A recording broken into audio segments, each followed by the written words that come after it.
Hello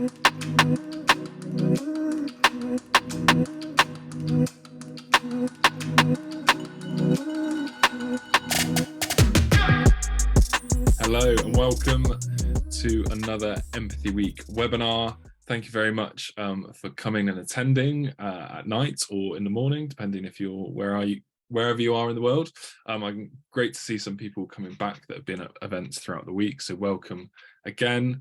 I'm joined by a great friend and really ambassador of Empathy Week. I'm going to call you an ambassador, who just has opened my eyes a lot to inclusion in particular in schools and the work that we do. And actually in the conversations we've had before, we actually kind of agree, and empathy is almost the word for inclusion in some respects. And I'm really excited to introduce Johan Jensen, who has worked with a whole host of companies, organizations in the corporate world, but then has turned his attention to educational organizations really from 2018. I'm sure probably worked with a few before then, but has been working in the inclusion space and is going to talk to us about actually really creating an environment for every pupil, parent and member of staff. I know that there'll be educators that are watching this that realize that it's not just about the classroom, it is about actually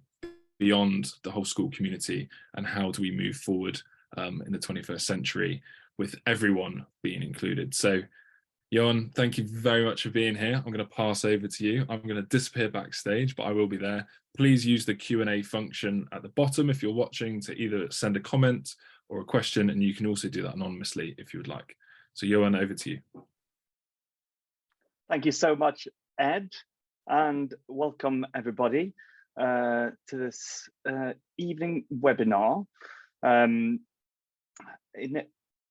In a way, it would be amazing because at the moment we don't have a large number of people joining us. So in a way, it would be amazing if we could just converse with each other. But the platform that we're on allows me to share some content with you first of all, and then I will leave some time at the end for any questions. So like Ed said, please do make use of the Q&A function and ask any questions of me, and I will try my very best to answer those. I think for those who are hard of hearing, you can also switch on captions in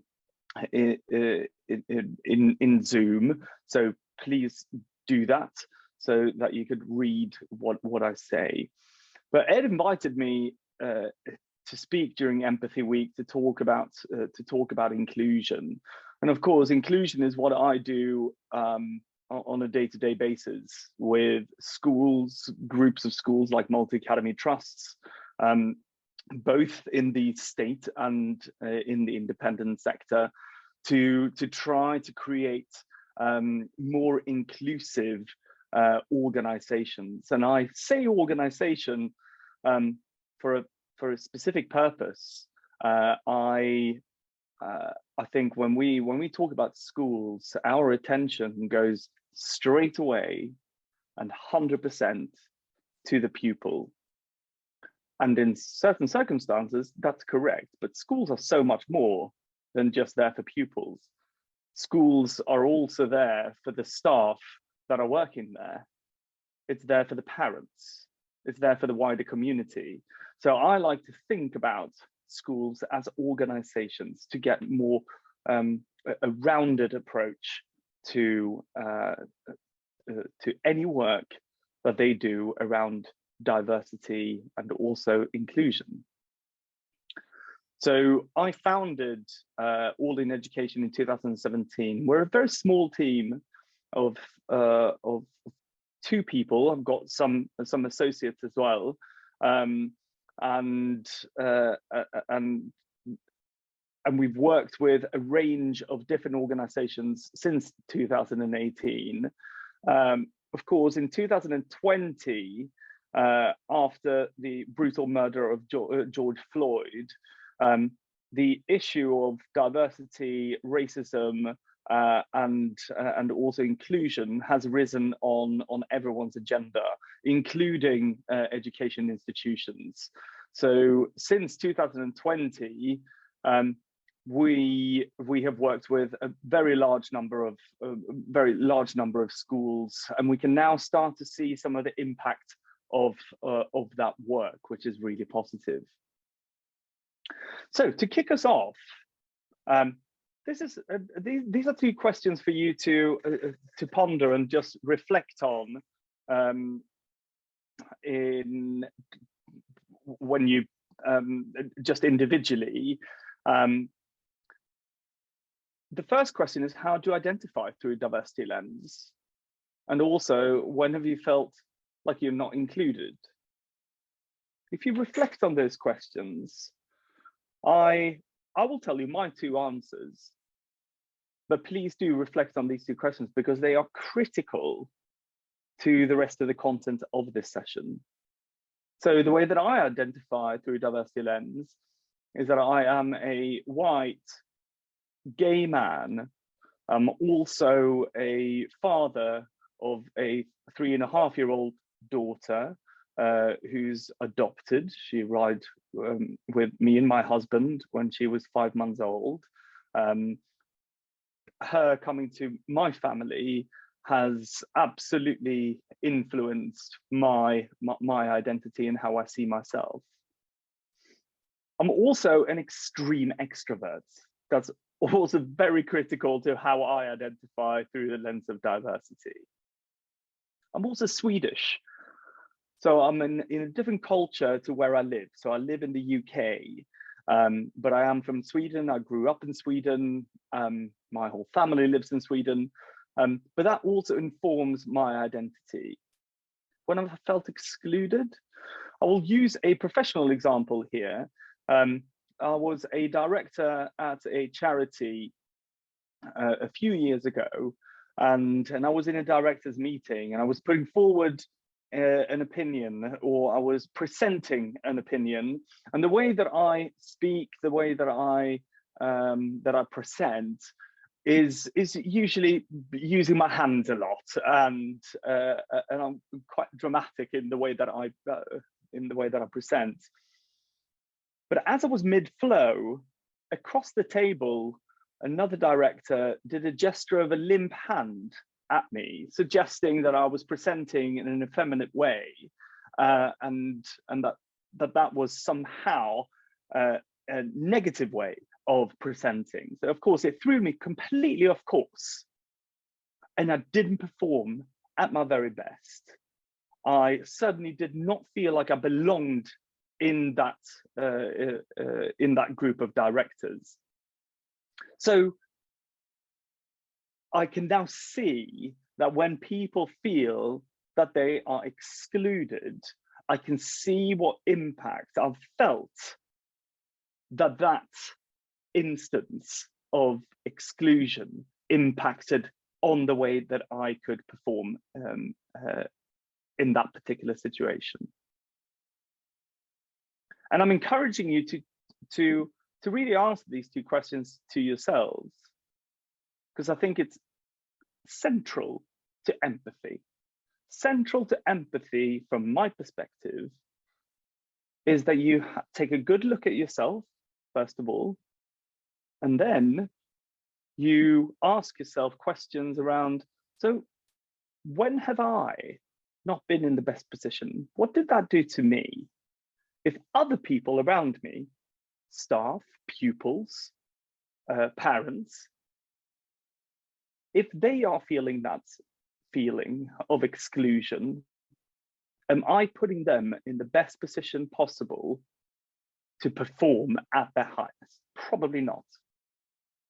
So that's what I'm encouraging you to do. So if we go back to basics, I want to define what we mean by diversity and inclusion. Well, first of all, diversity, it's a really simple definition. It's our biological makeup, it's our lived experience, and also it's defined by the context that we're in. So it's a descriptor of something. No more, no less. It's not an action, It's not a feeling. It's a descriptor of what is. Inclusion, on the other hand, is very, very different. So inclusion can be an action or a feeling. So if you have the skill, if you have the ability, and extremely important, you choose to act inclusively, well, then you can leverage the benefits of diversity in the room. And I want to distinguish skill and ability here. So skill, of course, from our perspective, being inclusive is something that you can learn. It's something that you can develop over time. The ability is more about the environment that you're finding yourself in. So, for example, if you have the skill to plant a banana tree and get produce from that banana tree, then and you are based in, for example, Ecuador, then you are very likely to get produce from that banana tree. However, if you have the skill and you, importantly, choose to plant the banana tree here in the UK, then you're very unlikely to get bananas as a consequence, because there is no ability to do it. The environment is not right.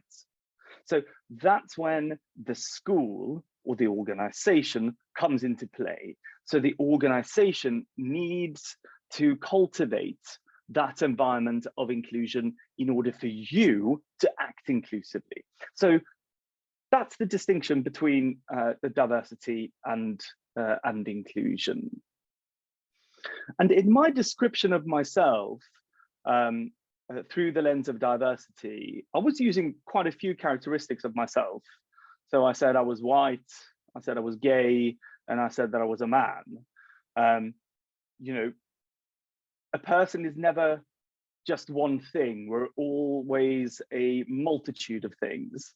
And this diversity wheel, which was developed by Johns Hopkins University in the States, is really helpful in this. And it illustrates a concept called intersectionality. Intersectionality is how the different characteristics of you, so if we just take me, the white, gay, male, how they interact with each other. What does that mean to how I experience the world around me? How does that experience impact the way that I act, the way that I'm perceived in a school environment? So intersectionality as a concept, some of you may be familiar with it because it's been written about a lot over the past couple of years. But some of you may not. But intersectionality is a really important concept when we are talking about empathy and when we're talking about inclusion. And something that I would encourage you to do on your own time is to consider this individual exercise. So on a piece of paper, write down 3 character traits from this diversity wheel that you identify with. And then you can invert these characteristics, not necessarily to opposites, but things that are different to those 3 characteristics. And how might you experience your professional life differently to your imaginary opposite? So in my case, for example, my imaginary different person would be a woman who is straight and who is black. How might she experience a recruitment process? How might she experience the classroom as a teacher, for example, differently to how I would experience it? What privileges do I have that are not afforded to her, and vice versa? What privileges does she experience that I don't? So, for example, I have never held my husband's hand in public, in fear of getting negative comments out in public. Someone who's straight and who has a partner may not experience that same thing. So this is where the link comes in very much with empathy. It's about being able to draw up a picture what people or what different people, how they may experience the world around us in different ways. And how can I then, when I've gained that empathy, how can I act to make them feel more included? So why is diversity and inclusion important? They're important for many reasons. These are 4 of the key reasons that we at All In Education highlight. First of all, it's morally right. It's morally right to diversify your staff population, for example. It's socially desirable. So there's a social justice case for diversifying and becoming more inclusive. It's also economically, or maybe from your perspective, as someone working in a school, you talk about performance. So when we consider performance of staff, it is sensible. Because if you can be yourself in the workplace, you are much more likely to be able to perform at your highest level, because you are not thinking about covering certain aspects of yourself, like cultural heritage or religious beliefs or anything like that. Instead, you are focusing on the task at hand. And we also say that it's vitally important for organizations, because of course we live in a society that is constantly changing. And we see that when we compare the census data in the UK in 2011 compared to 2021, how the population is made up. We live in a very diverse society, and it's very important for our organizations to be able to meet the needs of different people. We are not homogeneous. An organization that is leading the way in looking at the benefits of diversity is McKinsey. They have produced 3 research reports into this, and all of the 3 research reports, the only difference between them is a sample size, is that they all point to a correlation between profitability of a company and the diversity of its most senior leadership team. So those companies that have executive teams that have greater gender diversity are 21% more likely to outperform on profitability. Those executive teams with greater ethnic and cultural diversity are 33% more likely to outperform on profitability. And conversely, those companies that are largely homogenous in its makeup in their senior leadership teams are 29% less likely to achieve above average profitability. But that's only diversity. Of course, inclusion is equally important to be considering. So this piece of research, which has got a few years on its neck now, looked at organizations that were LGBT inclusive and compared it to those that were not. And they based that on policies that were in place, workplace climates, and so on. They saw that those companies with LGBT inclusive environments across the whole working population, not just LGBT staff, they saw improved health outcomes, greater job commitment, increased job satisfaction, and improved workplace relationships. So there's a strong evidence base for why an organization, an individual school, a group of school should be considering diversity and inclusion as part of their work. So what are the type of barriers to inclusion that we're facing? Well, first of all, this is a concept that we have coined, which is called the inclusion illusion. We usually say that we like diversity. If I saw you now on the screen, I would ask you to raise your hand if you like diversity, and my bottom dollar would go to you all raising your hand. But then I would ask, but how does this play out in our reality? If we look at the people around us, who do we surround ourselves with? Do we surround ourselves with difference, or do we surround ourselves with sameness? In most cases, we surround ourselves with sameness. Because in our nature, we are prone to go towards people who are like us. It's called homophily, the love of same. We associate with people who are similar to ourselves. And we can see this clearly in the world around us. On a micro level, when we just look at our own circle of people, both in professional space and in a personal space, but also on a macro level.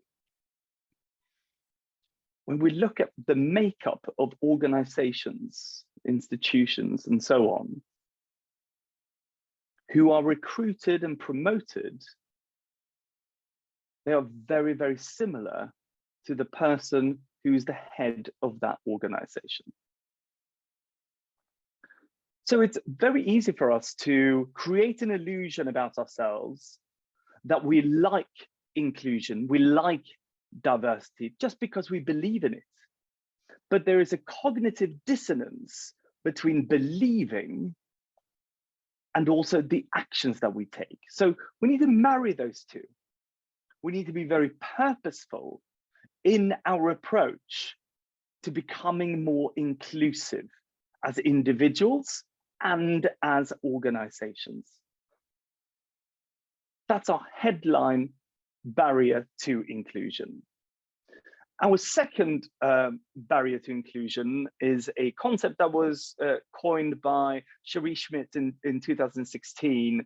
You may have seen it in a documentary on the UK Channel 4 called the School That Tried to Tackle Racism.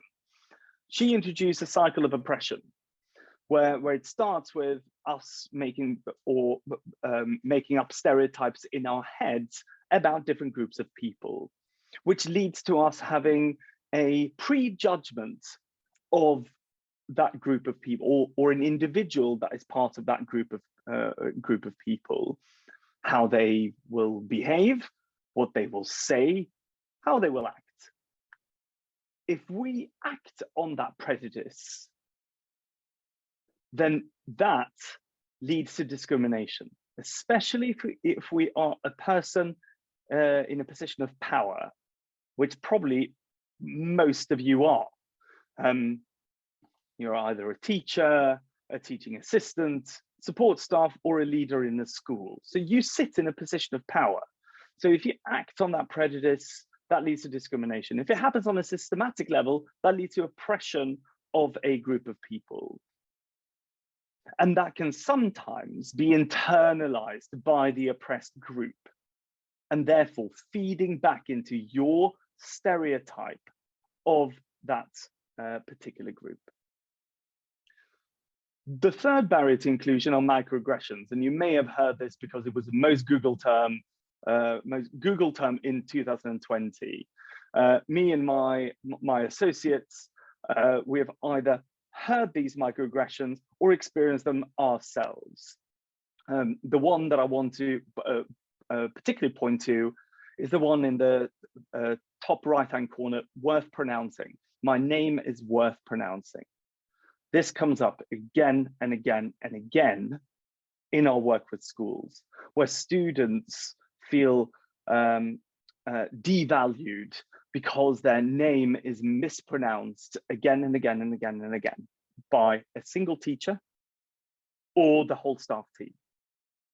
So consider different strategies that you can take in order for your staff to pronounce names correctly, because it really matters to people. And Nicole Bassel described microaggressions as death by 1,000 cuts. So in the moment, a single comment or a single mispronunciation of a name may be innocuous and may not have a long-term impact on an individual. But when it happens over time, that's when it can have significant impact on an individual. I spoke to one pupil who was choosing his GCSEs, and the teacher for IT, he'd been taught by that teacher for a number of years, who had never gotten his name right.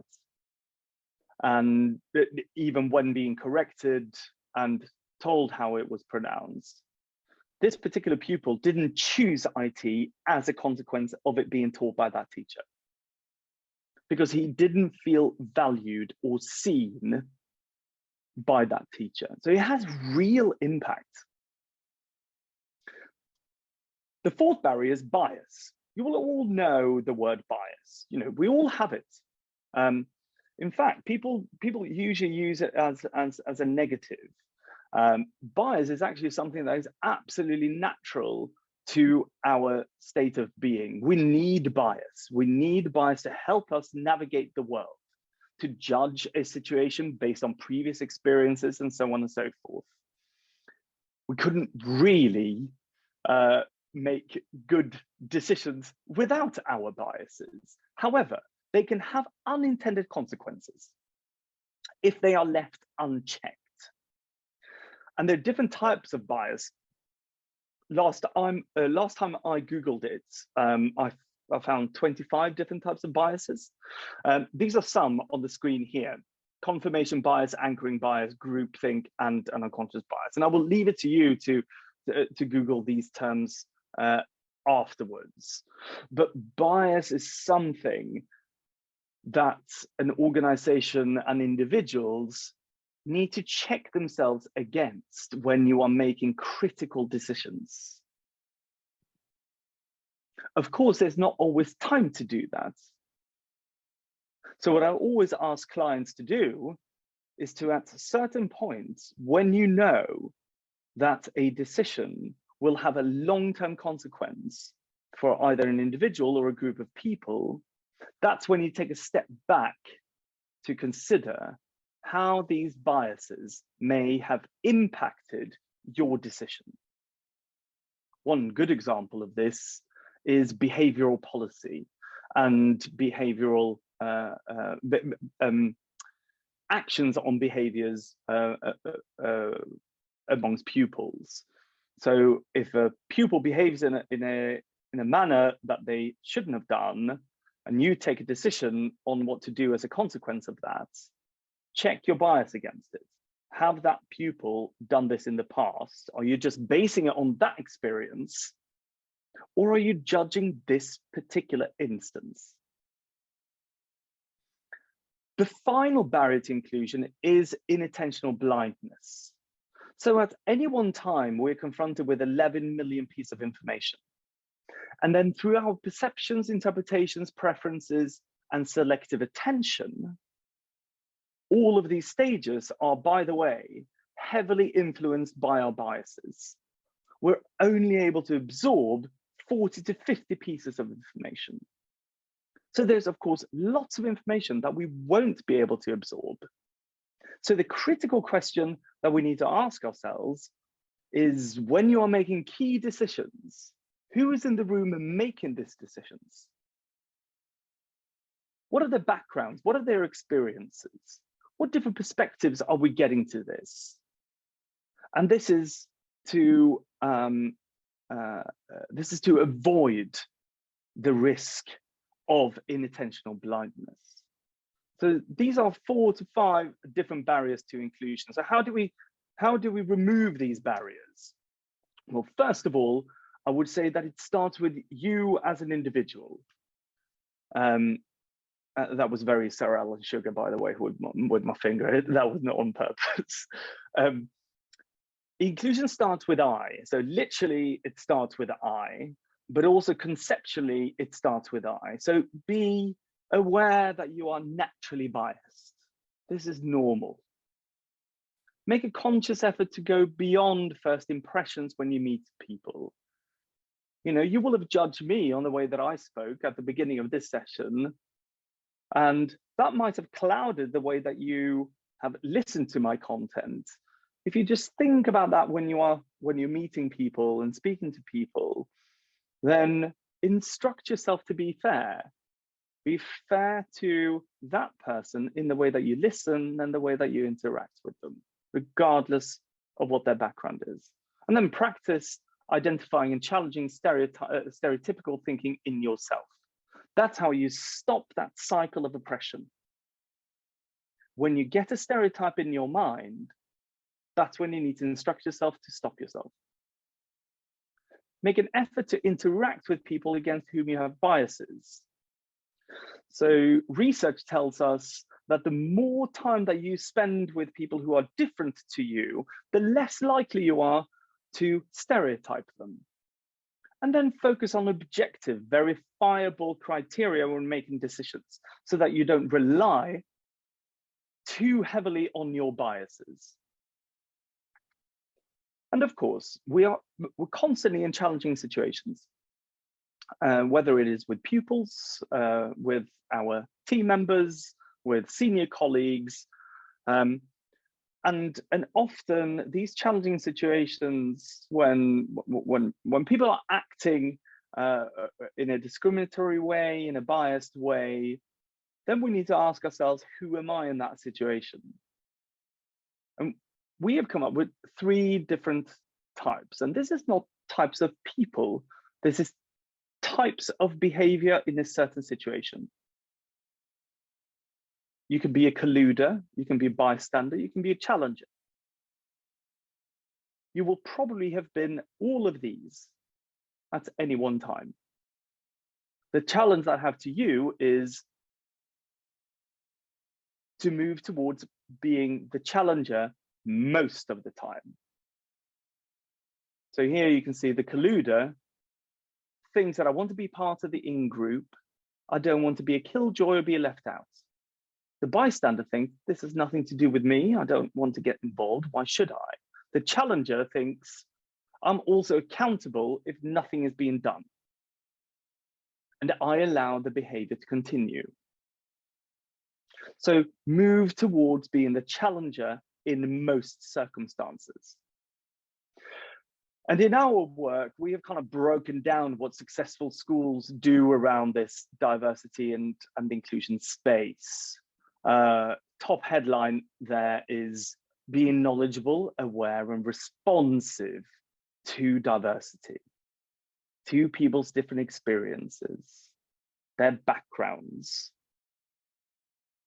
This is not a new thing, you know, responding to individual needs in the education sector has been a live issue for decades now. So it's not a new thing. It's just putting a different lens on it, understanding that people from different backgrounds, ethnic backgrounds, sexual orientations, disability, and so on, will have different experiences of the learning environment. Successful schools also recognize that other factors such as stereotyping and bias and unconscious bias have profound influence on our interactions. It's that recognition. It's not being afraid of stereotyping and bias. It's about recognizing that these exist. So how do we break them down?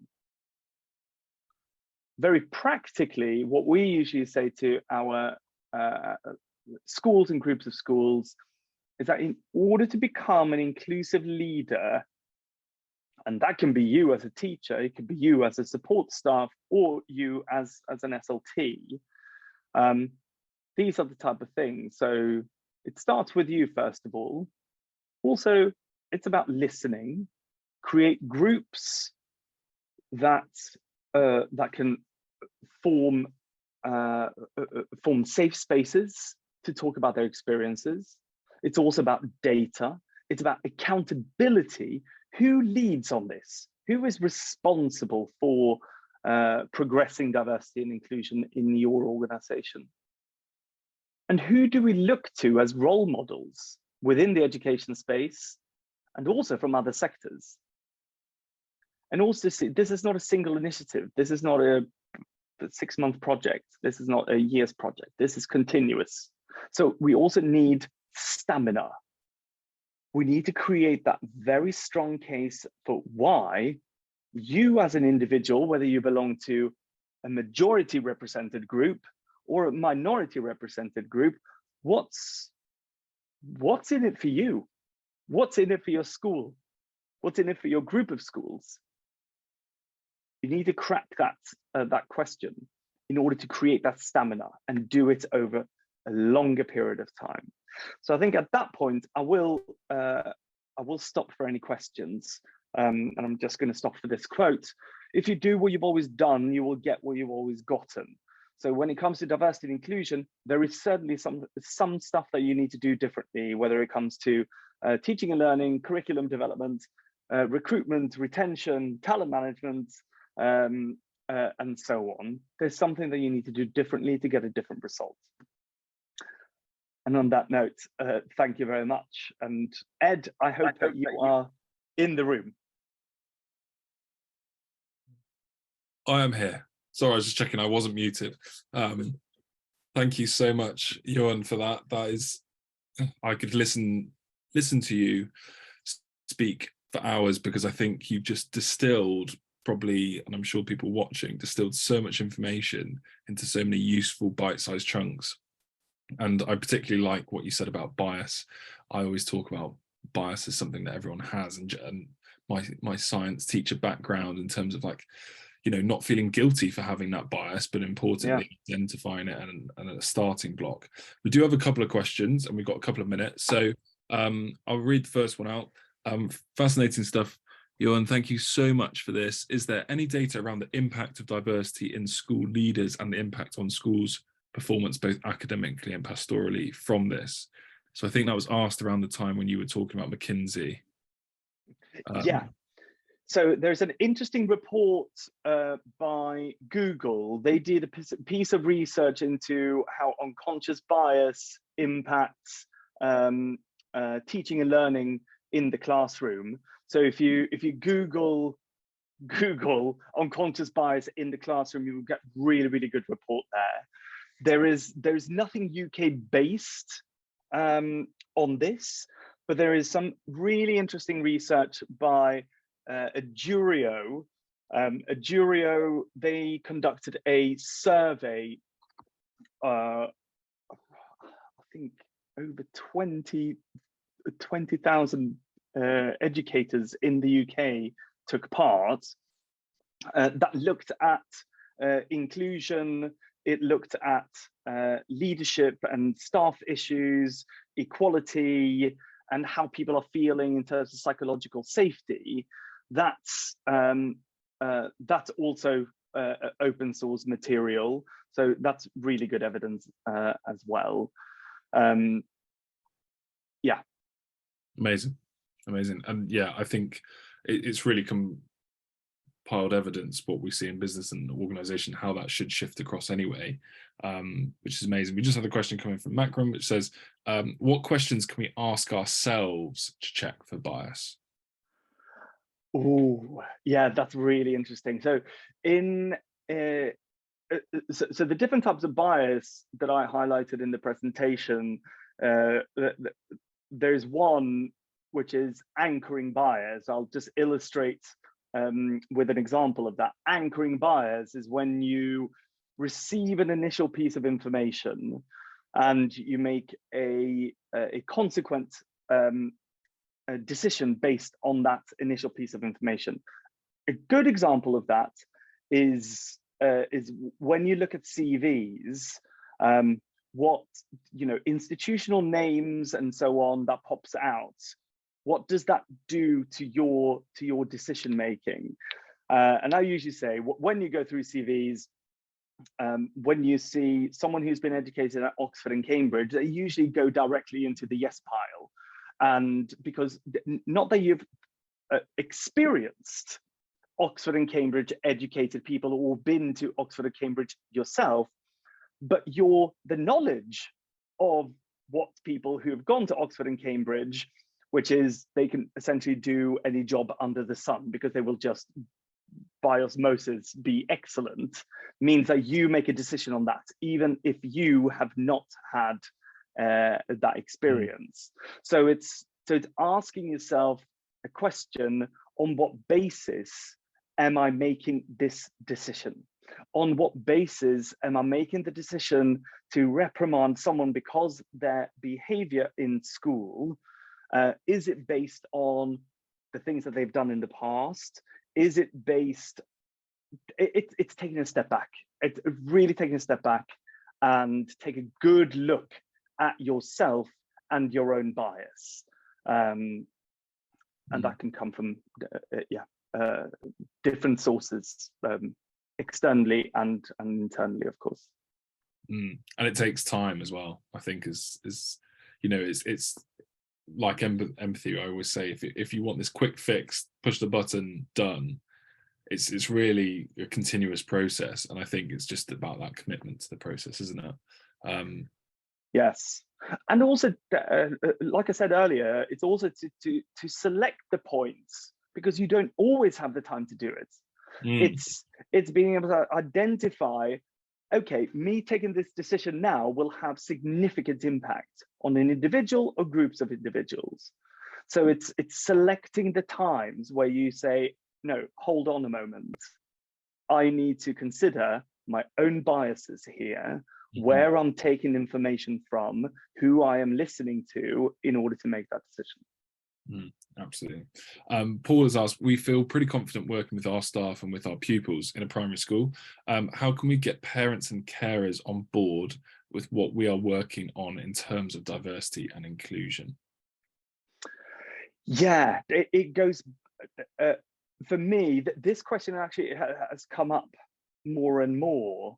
I'm working with some schools in the north of England at the moment, where they have quite a significant issue of parents being part of, you know, either the far right or haven't been exposed to diversity as much as other people may have. So getting pushback on this. So this is very much about how your school is creating that case. Who will this benefit? Who will this benefit? And you retell that story again and again to parents and saying, at our school, this is what we believe, this is what we teach. We are setting your child up for a future, which is a future in a diverse world. That's what we are doing. If you are a fee-paying school, so if you're a private school, then you would say, if this is not your cup of tea, there are other schools around, go to them. But this is us. This is what we believe in, and we stand firm. And that's when that definition of inclusion is so important, where the ability to be inclusive needs to come from the top. That needs to come from the board of governors. It needs to come from the head teacher, so that individual teachers and TAs can firmly stand their ground when they are challenged by parents. Yeah, because it's not left up in the air. It's there. It's in writing. It's on a mission statement. It's from the top, and then everyone fall in line with that. Yeah, amazing. And also, I gave a talk to parents at a school just the other day, because the school believed that was important. It was important for the parents also to hear some of these messages. So it's also about training the parents in a way to get on board with this agenda. Amazing. Johan, thank you so much for being here. We're at time. There was another question, but I'm afraid we won't have time to go on. Can I just respond to that question very quickly, because I'm plugging something that may be quite useful. So I am part of a collaboration which is called Trust Inclusion, and on Friday we are publishing a report on equality, diversity and inclusion in school trusts. and that includes case studies of schools that are doing well in this. They're not getting it perfect, and they are on a journey, but there are case studies there. And so look out for that. trustinclusion.org.uk, I think it is. And what I'll do is, if you send me the link, I'll put it next to the recording so that people will be able to access that. Oh, very good. So people Thanks very much, Ed. In a couple of days. We are at time. Thank you so much for being here. Thank you so much for watching. If you're watching it on playback as well, you've got Johan's the details there, so please do reach out to him. But thank you very much for coming tonight, and I hope we'll see you at another event soon. Thank you. Good night. Thank you, everyone. Thank you for the questions.